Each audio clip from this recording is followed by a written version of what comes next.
Dear friends, today we will discuss barbital. वैसे तो आपने बहुत सारे लेक्चर्स अभी मेरे पिछले लेक्चर्स पढ़े होंगे, देखे होंगे, उसमें कुछ समझ में आया होगा। मैं आशा करता हूं आपको अच्छा समझ में आया होगा। यदि आपने चैनल को सब्सक्राइब नहीं किया है तो आप चैनल को सब्सक्राइब कीजिए और कमेंट कीजिए। यदि आपको समझ में नहीं है तो भी कमेंट कीजिए, समझ में आया है तो भी कमेंट कीजिए, ताकि मैं आपके लिए और अच्छे से अच्छे वीडियो लेक्चर्स बना सकूं। ठीक है, now come to the barbital. Barbital का दूसरा नाम है, इसको दूसरे नाम से भी जाना जाता है बारबीटोन, और एक और नाम है वेरोनेल और बारबीटोन और बारबीटेल। जनरली स्टूडेंट एग्जाम में या सिलेबस में ये होता है बारबीटेल, ये पढ़ के चले जाते हैं। एग्जामिनर स्मार्टली क्या कर लेता है, बारबीटोन या वेरोनेल पूछ लेता है और स्टूडेंट को पता ही नहीं होता। स्टूडेंट बोलता है हमें हमारे आउट ऑफ सिलेबस है। तो ध्यान रखना इसका ये दोनों नाम भी अपन को याद करना है। बेसिकली कौन सी कैटेगरी का ड्रग है, ये बारबिचुरेट कैटेगरी का ड्रग है, जो एक केमिकल क्लास है, जो एक केमिकल क्लास है। ये केमिकल क्लास कौन सी कैटेगरी से बिलोंग करती है, सेडेटिव हिप्नोटिक कैटेगरी से बिलोंग करती है, जिसको हम फार्माकोलॉजिकल क्लास बोलते हैं। क्लियर? नाउ यदि हम फार्माकोलॉजिकल को देखेंगे तो इसका क्या नाम आ रहा है, sedative hypnotics. Sedative hypnotics, sedative hypnotics means नींद प्रोड्यूस करने वाला। नींद प्रोड्यूस कैसे करता है, इसका मैकेनिज्म ऑफ एक्शन क्या है। मैकेनिज्म ऑफ एक्शन देखने के लिए वही जैसा हमने बेंजोडाइजेपिन या डाइजेपाम का मैकेनिज्म ऑफ एक्शन पढ़ा था, जो मेरा पिछला वीडियो लेक्चर है, यदि आप उसको देखेंगे तो आपको लगभग वही देखने को मिलेगा, लेकिन थोड़ा सा डिफरेंस। बेंजोडाइजेपिन या डाइजेपाम गाबा रिसेप्टर को ब्लॉक करता था, बाइंड होता था किस पे, गाबा रिसेप्टर पे। लेकिन ये बारबीटोन क्या करता है, act as a GABA modulator. Modulator की तरह काम करता है, मॉड्यूलेटर की तरह काम करता है। ध्यान रखना, ये ब्लॉकर नहीं है, ये मॉड्यूलेटर है। For what, GABA receptor ionophore complex के लिए। क्लियर? डाइजेपाम क्या कर रहा था, इस रिसेप्टर को ब्लॉक कर रहा था, ये मॉड्यूलेट करता है। नेक्स्ट कॉन्सिक्वेंस क्या होगा, सेम कॉन्सिक्वेंस होगा जैसा डाइजेपाम कर रहा था, prolong duration of channel opening. Channel opening जैसे ही होगा उससे क्या होगा, वहां फ्रीक्वेंसी बढ़ रही थी, यहां चैनल ओपनिंग की प्रोलॉन्गेशन हो रहा, बहुत ड्यूरेशन तक हो रहा था, वहां बार बार चैनल ओपनिंग हो रहा था। यहां जो चैनल ओपन हो गया वो काफी देर तक खुला रहता है, तो उससे क्या होगा, flow of chloride ion into the neuron membrane hyperpolarization area.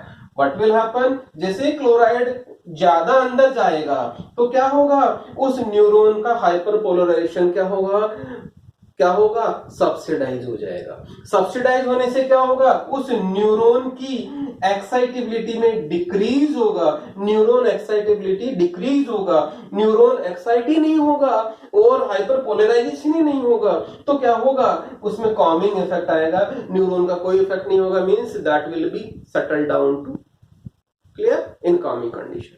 On the basis of calming condition or on the basis of this pharmacological action, हम इस ड्रग का use mainly as a sedative hypnotic करते हैं, जो हमारी इसकी pharmacological class है। Main इसका जो यूज है as a sedative as well as hypnotic, जिसमें कुछ जैसे हमारे इंसोम्निया होता है। इंसोम्निया का मतलब नींद नहीं आना, पेशेंट को नींद नहीं आ रही, तो इंसोम्निया को ट्रीट करने के लिए, ट्रीटमेंट के लिए दिया जाता है किसको, बारबिटेल, बारबिटोन और वेरोनेल। क्लियर?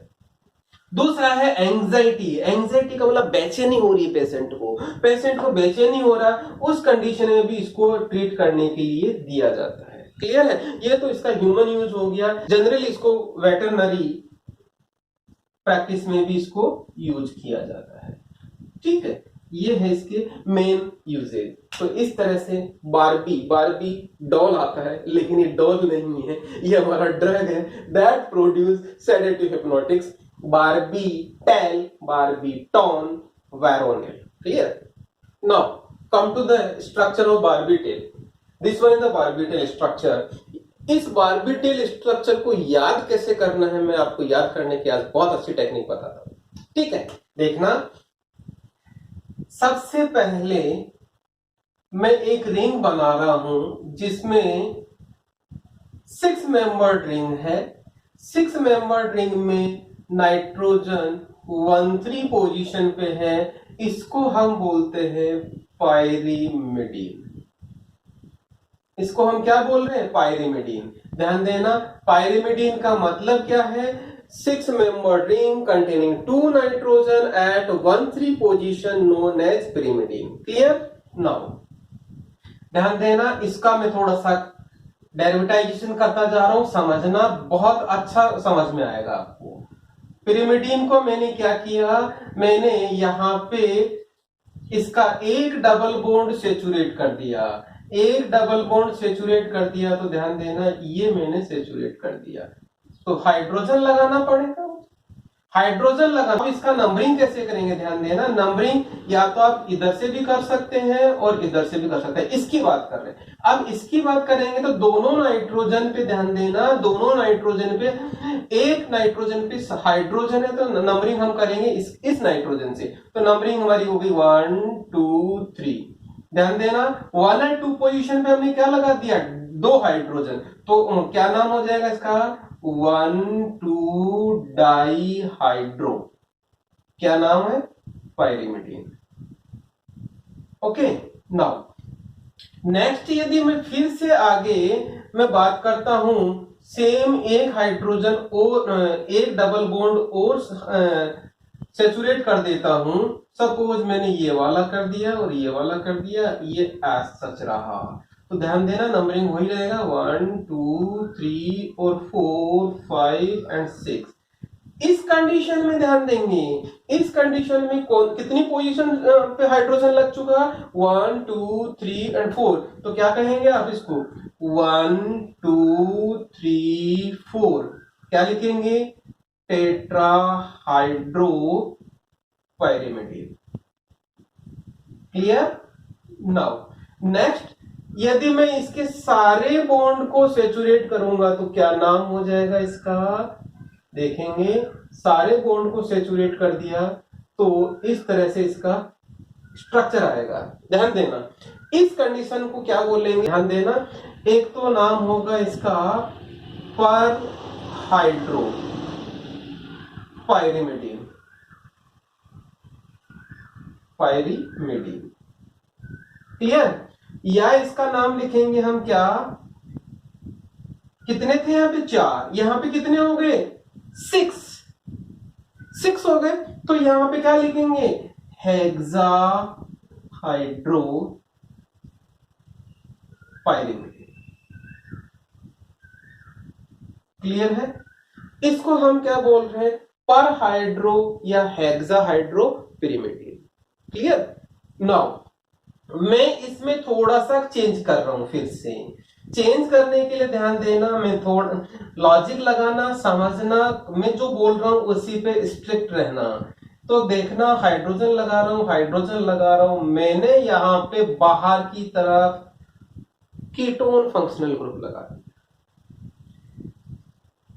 इस स्ट्रक्चर में क्या डिफरेंस है?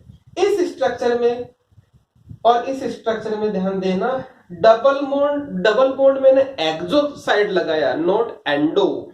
एक्सो लगाते हैं तो वो डबल बॉन्ड किसका है? कीटोन का, ना कि पिरिमिडीन का। तो इसका नाम क्या हो गया? इस स्ट्रक्चर में हमने क्या चेंज किया? पर हाइड्रो पिरिमिडीन के साथ में सेकंड पोजीशन पे क्या हो गया? या मैं नंबरिंग अब किधर से भी कर सकता हूं, इधर से दोनों कंडीशन 2 पे आता है, तो मैं क्या लिखूंगा इसका नाम? पर हाइड्रो पायरिमिडीन डैश। हटा देंगे, कौन सी पोजीशन पे? 2 ओन, ये इसका नाम हो गया। क्लियर। उसी तरीके से ध्यान देना, यदि मैंने यहाँ पे एक कंडीशन और क्रिएट कर दी, और कंडीशन कैसे क्रिएट कर दी, ये डबल बॉन्ड, ये हाइड्रोजन, यहां पे डबल बॉन्ड लगा दिया मैंने, ये हाइड्रोजन। ध्यान देना इस स्ट्रक्चर में इस स्ट्रक्चर में क्या डिफरेंस है, मैं वही नंबरिंग कर रहा हूं, 1 2 3 और 4, 1 2 3 4, 2 और 4 पोजीशन पे डाईओन हो गया, दो कीटोन ग्रुप हो गया, तो मैं क्या बोलूंगा इसको, डाईओन। तो क्या नाम हो गया इसका, पर हाइड्रो पायरिमिडीन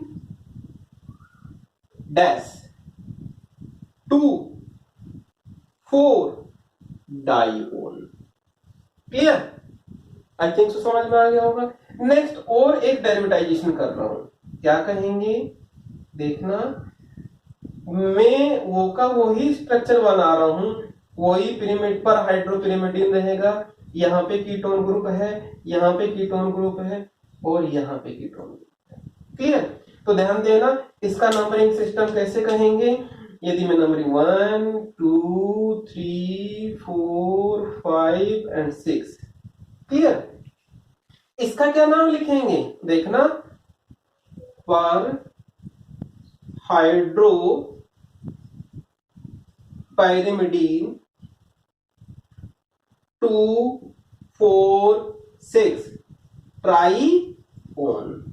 3 कीटोन ग्रुप हो गए, 2 पोजीशन 4 पोजीशन और 6 पोजीशन पे ट्राईओन हो गया। करेक्ट, नाउ वेरी इंटरेस्टिंग, इस स्ट्रक्चर को, ट्राईओन फॉर्म को हम क्या बोलते हैं, बारबिचुरिक एसिड।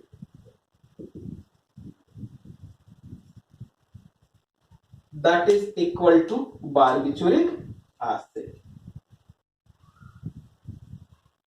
ये वाली स्ट्रक्चर हमारी क्या हो गई, बारबिचुरिक एसिड। ध्यान देना इस बारबिचुरिक एसिड पे की 5th पोजीशन पे हमने क्या लिखा है, 5th position, this position, 5th position पे क्या नाम आ गया, 5th पोजीशन पे क्या नाम आ गया, 5th पोजीशन पे कौन सी कंडीशन आ गई, यदि मैं दोबारा से इसका नंबरिंग करता हूं, 1 2 3 4 5 6, ये क्या था, बारबिचुरिक एसिड है, ओके, बारबिचुरिक एसिड आ गया। 5th पोजीशन पे क्या है, इथाइल, कितने हैं, डाई इथाइल, क्या नाम होगा, 5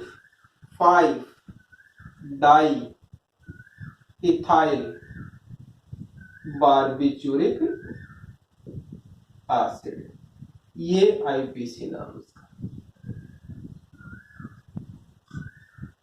क्लियर,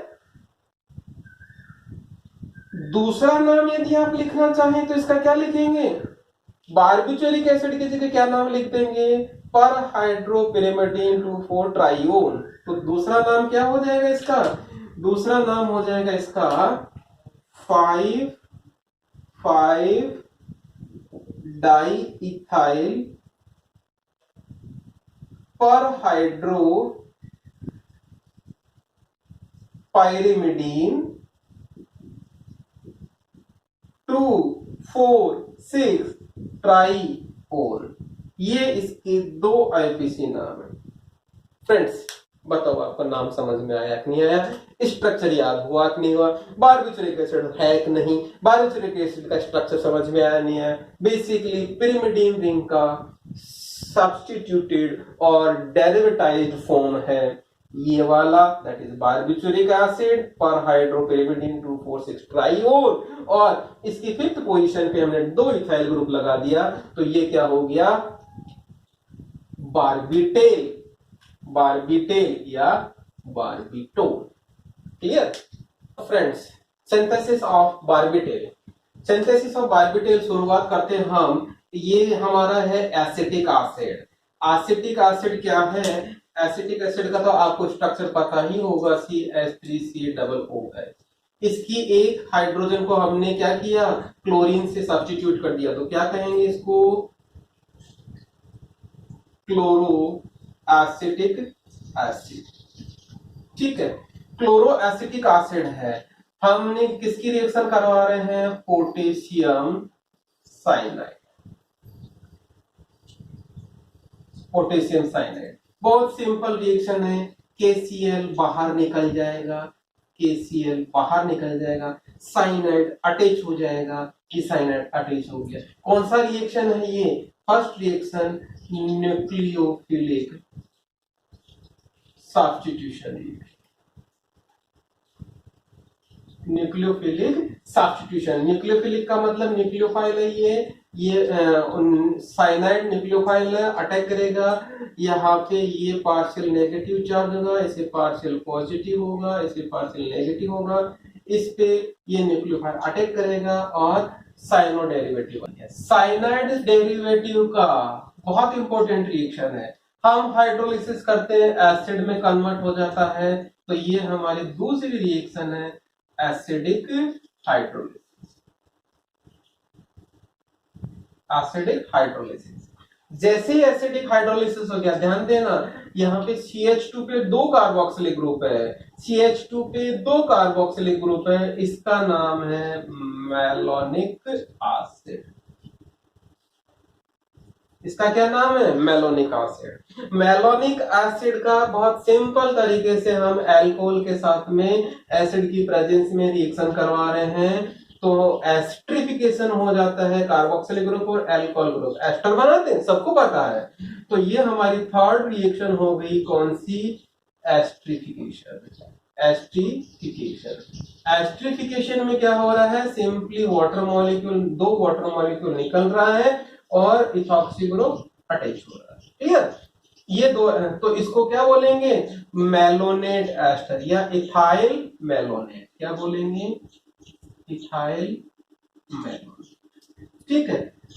इथाइल मेलोनेट के जो दोनों हाइड्रोजन है हाईली प्रोन होते हैं रिएक्शन के लिए। इनको बड़े इजी तरीके से हम इसको सब्स्टिट्यूट कर सकते हैं। तो क्या होगा? मिथाइल ब्रोमाइड की रिएक्शन कराते हैं in presence of sodium ethoxide. Sodium ethoxide की इन प्रेजेंस में इथाइल ब्रोमाइड की रिएक्शन कराते हैं, इथाइल ब्रोमाइड। ओके, तो ध्यान देना इस तरह के दोनों हाइड्रोजन में दोनों प्रोटोन को हम बड़े आराम से सब्स्टिट्यूट कर दिया बाय मीन ऑफ इथाइल। जो हमें रिक्वायर्ड है कौन सी पोजीशन पे आएंगे? 5th पोजीशन पे। ठीक है, तो ये हमारा रिएक्शन हो गया 4th, जिसमें हम एल्काइलेशन करवा रहे हैं। क्लियर? फिर 5th पोजीशन पे ध्यान देना। हाँ, यहाँ पे एक चीज और है, मैं यहाँ थोड़ा सा इसको ओपन करके लिख रहा हूँ। ये एस्टर लिंकेज है, एस्टर लिंकेज को मैंने ओपन करके लिखा। इस एस्टर लिंकेज को मैंने ओपन करके लिखा क्योंकि हमारे नेक्स्ट रिएक्शन में हमें थोड़ा सा समझने में आसानी होगा। देखना, हम यहाँ पे जो ये डेरिवेटिव बना, कौन सा? इथाइल मेनोलेट था। इथाइल मेनोलेट पे 2 डाई इथाइल मोइटी आ गया। अब हम यूरिया से, यूरिया बोलेंगे इसको, यूरिया से हम कंडेंसेशन रिएक्शन करवाते हैं। तो ध्यान देना, यहां से एक हाइड्रोजन, यहां से एक हाइड्रोजन, ये इथॉक्सी ग्रुप, ये वाला इथॉक्सी ग्रुप, नाइट्रो एक एमिनो ग्रुप इथॉक्सी ग्रुप लेके बाहर निकलेगा। कौन सा? C2H5OH। दूसरा वाला अगेन दूसरा C2H5OH। इस तरह से 2 मॉलिक्यूल अल्कोहल के निकलेंगे। ये एस सच जाके यूं फिट हो जाएगा। तो ये एस सच आके दोनों इथॉक्सी मोइटी बाहर निकल गई और ये वाला पार्ट एस सच जाके अटैच हो गया। तो ध्यान देना, यहाँ पे किस तरह की रिएक्शन हो रही है? बिल्कुल सिंपल सी बात कहूंगा। यहाँ पे कंडेंसेशन हो रहा है, कंडेंसेशन हो रहा है, साथ ही साथ ही क्या हो रहा है? Cyclisation, cyclisation. तो हमारा ड्रग मॉलिक्यूल बन गया ये बार्बिटेल। ओके, जिसको हम बार्बिटोन भी बोलते हैं। और यदि मैं इसी को थोड़ा सा आपको समझने के लिए, जो मैंने शुरुआत में स्ट्रक्चर बनाई थी, तो इसको थोड़ा सा टेढ़ा करके लिखता हूं। तो ध्यान देना, वही स्ट्रक्चर बन रहा है।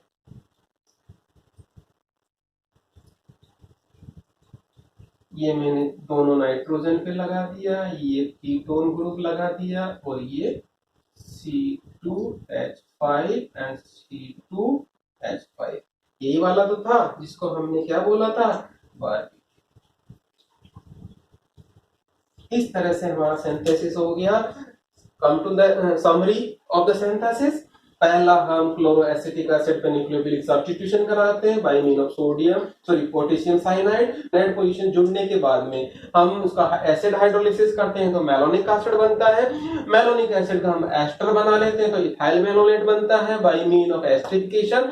एस्टरिफिकेशन के बाद में हमने क्या किया, हमने यहाँ पे इथाइल ब्रोमाइड की रिएक्शन करवाई in presence of sodium ethoxide. और फिर हमारा जो इंटरमीडिएट बना, इस इंटरमीडिएट का हमने यूरिया के साथ कंडेंसेशन करवाया। कंडेंसेशन से दो इथॉक्सीमोइटी एथेनॉल के फॉर्म में निकल गया और हमारा बारबीट्यूल बन गया, और जिसमें साथ में हमें साइक्लाइजेशन भी हो जाता है और इस तरह से हमें बारबीट्यूल मिलता है। फ्रेंड्स, यहाँ पे मैं आपको बहुत एक अच्छी और चीज बताना चाह रहा हूँ, प्लीज आप मेरे चैनल को सब्सक्राइब कीजिएगा। मेडिसिनल केमिस्ट्री से रिलेटेड मैं बहुत अच्छे वीडियोस डालने वाला हूँ जो प्लानिंग में है, और आप लाइक कीजिएगा। और आपको यदि पहले कौन सा वीडियो लेक्चर चाहिए तो वो भी आप कमेंट बॉक्स में जरूर डालिएगा, ताकि मैं आपको पहले वो वीडियो लेक्चर आपको अपलोड कर पाऊँ।